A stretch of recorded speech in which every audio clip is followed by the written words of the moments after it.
এই যে ঢাকার মিরপুর 10-এর মধ্যে যে ঘটনাটা হলো, বৃদ্ধা মা মরে পচে গলে আছে, সপ্তাহ পার হয়ে যায়, এক সন্তান সচিব, এক সন্তান বুয়েটের শিক্ষক, আরেক সন্তান কানাডায় প্রতিষ্ঠিত, আরেক মেয়ে সরকারি শিক্ষিকা, আরও খবর নেওয়ার মতো সময় নাই। মা বাবাদেরকেও বলি, সন্তানকে শিক্ষিত করার আগে, সন্তানকে সম্পদওয়ালা বানানোর আগে তরবিয়ত আদব শিখাইতে হবে, দিনের জ্ঞান শিখাইতে হবে।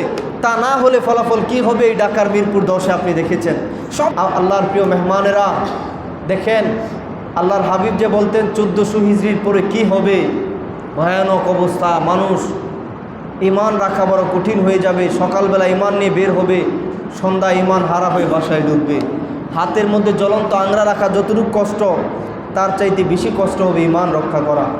আপনি দেখেন জাহিলি যুগকেও হার মানাইতেছেন। এই যে ঢাকার মিরপুর 10-এর মধ্যে যে ঘটনাটা হলো, বৃদ্ধা মা মরে পচে গলে আছে, সপ্তাহ পার হয়ে যায়, এক সন্তান সচিব, এক সন্তান বুয়েটের শিক্ষক, আরেক সন্তান কানাডায় প্রতিষ্ঠিত, আরেক মেয়ে সরকারি শিক্ষিকা, কারো খবর নেওয়ার মতো সময় নাই। আহ মা মা আম্মা, আরে আমি তো বলি আম্মা, আপনারা একটা ডাক দেন তো, মা আম্মা, ডাকের মধ্যেই তো কত মধু। আমি তো বলি মা আম্মা আব্বাকে আমাদের শরীরের চামড়া দিয়ে যদি জুতো বানায় দেয়, আল্লাহর জাতের কসম, মায়ের এক ফোঁটা দুধের ঋণও তো সুদ হবে না। আরে আপনারা যারা বয়স্ক আছেন, আপনাদের সন্তান জন্ম হওয়ার সময় স্ত্রীর পাশে ছিলেন কিছুদিন, দেখেছেন কি যন্ত্রণা সহ্য করে মা। একটা এত সহজ মামুলি কথা, আপনাকে আমাকে জন্ম দিতে গিয়ে মা হাই হাই হাই হাই গলা কাটা মুরগির মতো তছনছ করে কত রাত, হাই রে, কতক্ষণ এই পাশ হয়ে, কতক্ষণ উপাস হয়ে, কতক্ষণ মাটির মধ্যে গিয়ে শুয়ে আছে, হ্যাঁ, কতক্ষণ হাঁটতেছে যন্ত্রণায়। আহা কি ব্যথা, কি কষ্ট, এত কষ্ট, এত কষ্ট। ওয়াহনান আলা ওয়াহনিন, এখানেই কি শেষ? আল্লাহ কয় না, ও ফিসলহু ফি আমাইন, মায়ের রক্ত মাংস খায় বড় হইছ 2 বছর, এইভাবে তোমাকে 10 মাস 10 দিন কম বেশি সময় গর্ভে ধারণ করে এরপরে আবার 2 বছর দুধ পান করাইছি। আহা ছোটোবেলা তোমার মা কত কত দিন রাত, ছোট্টবেলা তুমি ঘন্টায় ঘন্টায় বারবার বিছানায় প্রস্রাব করছো, বিছানায় পায়খানা করে দিছ, মা মধুর মতো এগুলো পরিষ্কার করে তোমার ওই বিছানায় প্রস্রাবে শোয়া রাখে নাই, বুকের মধ্যে আরাম করে শোয়াইছে, ঠান্ডা লেগে যাবে, তুমি মার খবর নাও না। আহ মা, যে হারাইছে সে বুঝে মা কত বড় ধন।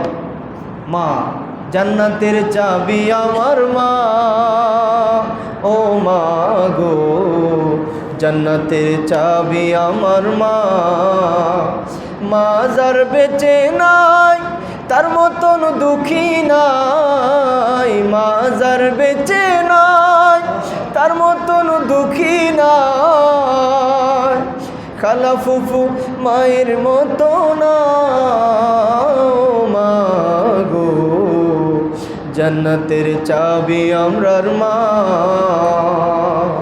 এজন্য মা বাবার খেদমত করতে হবে যুবক। আর মা বাবাদেরকেও বলি, সন্তানকে শিক্ষিত করার আগে, সন্তানকে সম্পদওয়ালা বানানোর আগে তরবিয়ত আদব শিখাইতে হবে, দিনের জ্ঞান শিখাইতে হবে। তা না হলে ফলাফল কি হবে এই ঢাকার মিরপুর 10-এ আপনি দেখেছেন। সব টিভি চ্যানেলে নিউজ হয়েছে, আপনারা দেখেন নাই? হাই হাই বৃদ্ধা মহিলা, 75 বছর বয়স, এই মহিলা কত দিন হয়েছে মরে পড়ে রয়েছে, ঘরের মধ্যে পোকা চারপাশেই, সন্তান একটা সচিব, আর একটা বুয়েটের শিক্ষক, মেয়েও শিক্ষক, আরেক ছেলে কানাডায় প্রতিষ্ঠিত। এজন্য সন্তানকে শুধু সম্পদ দিয়ে যায়েন না, বরং সন্তানকে আপনি সম্পদ বানান। কেমনে? ইমাম শাফি বলতেন, যার বাপ মা মারা গেছে আমি তারে এতিম বলি না, বড় এতিম হলো সে যার মধ্যে এলেম এবং আদব চলে গেছে, যার মধ্যে দিনের জ্ঞান নাই, যার মধ্যে আদব নাই, আমি বলি সে হলো সবচাইতে বড় এতিম। ইমাম শাফির দর্শন ছিল এটা। ইমাম শাফি এভাবে চিন্তা করতেন উনি। এজন্য আগে আদব শিখান, দিন শিখান, তরবিয়ত শিখান। আহা, আর নাইলে আপনি ক্ষতিগ্রস্ত হবেন।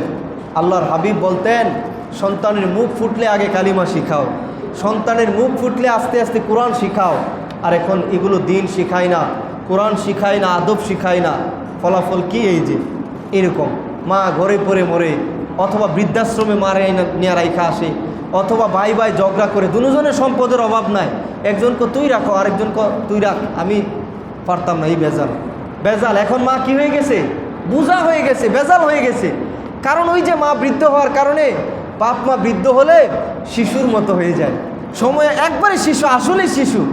আপনার কথা একবারে জায়গায় দুইবার তিনবার বলে ফেলে, এরপরে যেটা দরকার নাই সময় এই কথাটাও বলে ফেলে। আর এটা বলা তো তার অধিকার, শোনা তোমার দায়িত্ব।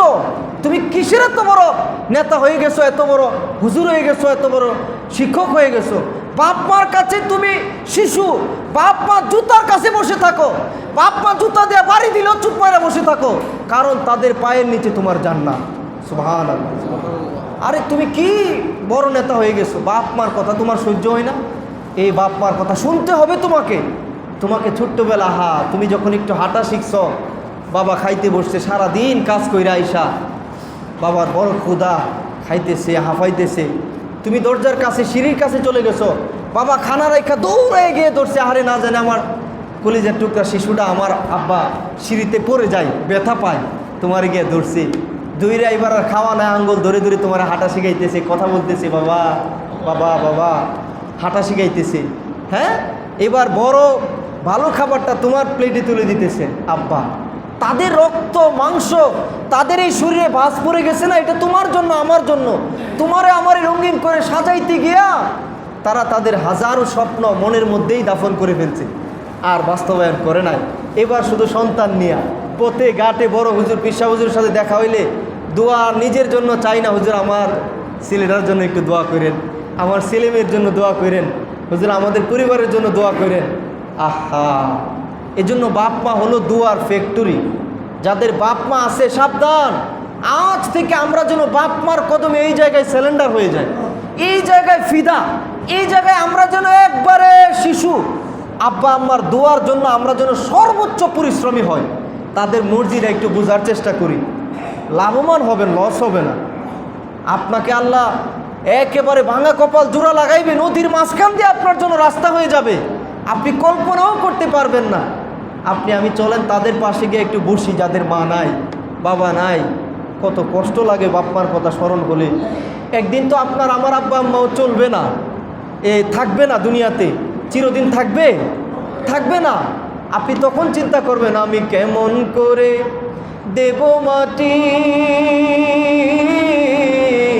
তোমার কবরে, মা তুমি আমার আগে যেও না গো মরে। যে দুঃখিনী মা হায়রে আমার করেছে লালন, আমি কেমনে দেব ওই দুঃখিনী মায়ের দাফন, কেমনে দেব ওই দুঃখিনী মায়ের দাফন। জনম দুঃখী মা আম্মা কয়ে ডাকা বন্ধ হয়ে যাবে। আপনি মন কি মন মাটি মায়ের বুকের উপরে দিয়ে আসবেন, শেষ মা চলে যাবে, আর আসবে না, খুকা বলে আর ডাকবে না, আর আপনার গালে মাথায় হাত বোলাবে না, বন্ধ হয়ে যাবে সুযোগ। আপনি শুধু কাঁদবেন, হুজুর মা থাকতে একটা পানের বাটাও কিনে দিতে পারি নাই, মার কথা হুজুর এই যে তেমন সহ্য করি নাই, মুখের উপর অনেক সময় জবাব দিয়ে দিছি, এখন চলে গেছে হুজুর, এখন বুঝতেছি কত বড় 7 রাজার ধন, কত বড় নিয়ামত, কত বড় বটগাছ হারায় ফেলছি। বাপ মা হুজুর হারায় ফেলছি হুজুর, এখন তো নাই, এখন চোখের পানি আর দোয়া ছাড়া আমার আর কোনো উপায় নাই। আছে বাপ মা চলে গেছে কবরে, এখন শুধু কান্না আসবে। এজন্য আমাদের যাদের এই নিয়ামত আছে, আল্লাহ আমাদেরকে তুমি হেদায়েত দাও, আল্লাহ আমাদেরকে বাপ মার ভক্ত বানায় দাও, আল্লাহ বাপ মার কথা সহ্য করার, বাপ মার খেদমত করার মতো তৌফিক আমরা দিয়ে দাও। ঘুমাই গেছে কোন আমিন, সবাই একসাথে কোন আল্লাহুম্মা আমিন। আর যাদের বাপ মা নাই, আপনাদের জন্য দায়িত্ব আছে, এই জুমার দিন বাপ মার পাশে গিয়া বাপ মার সাথে একটু কথা বলবেন। আব্বা মা শুনেন আপনার কথা, কথা বলবেন, মা মা গো তোমারে বলতে পারি না মা, আব্বা আব্বা কেমন আছো আব্বা, বলতে পারি না বাবা, রব্বির হামহুমা কামা রব্বায়ানি সগীরা। আপনি একটু সূরা ফাতিহা পড়বেন, সূরা ইখলাস পড়বেন, একটু বাপমার কবরের পারে চুপ করে দাঁড়ায় থাকবেন, একটু খেয়াল করবেন, আব্বা আম্মা কত কষ্ট করছে আমার মানুষ করতে, আহারে আব্বা এটা পছন্দ করতো, আম্মা এটা পছন্দ করতো, আজকে এই খাবার আমার ঘরে আছে, আব্বা কই গেলা গা আব্বা, আম্মা গো কোথায় চলে গেলা? একটু আপনি চুপ করে দাঁড়ায় থাকেন না, তারা আপনার দেখুক মন ভরে। এরপরে আপনি একটু দোয়া কালাম পড়েন, একটু কান্নাকাটি করেন। আপনি কি মনে করছেন আপনার চোখের পানি আল্লাহর কাছে বড় দামি? আল্লাহ আপনাকে ভালোবাসে না? ভালোবাসে।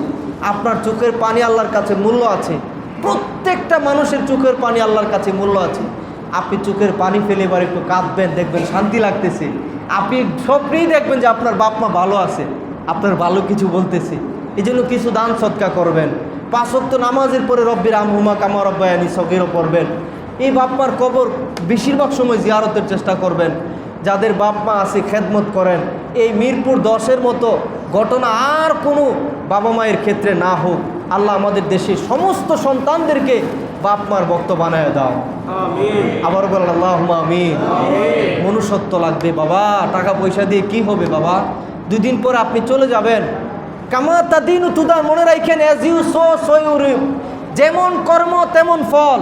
আপনি আজকে বাপ মারে কষ্ট দিতেছেন, আল্লাহ যদি বাঁচায় রাখে আপনিও তো একদিন বাবা হবেন, আপনিও তো একদিন মা হবেন।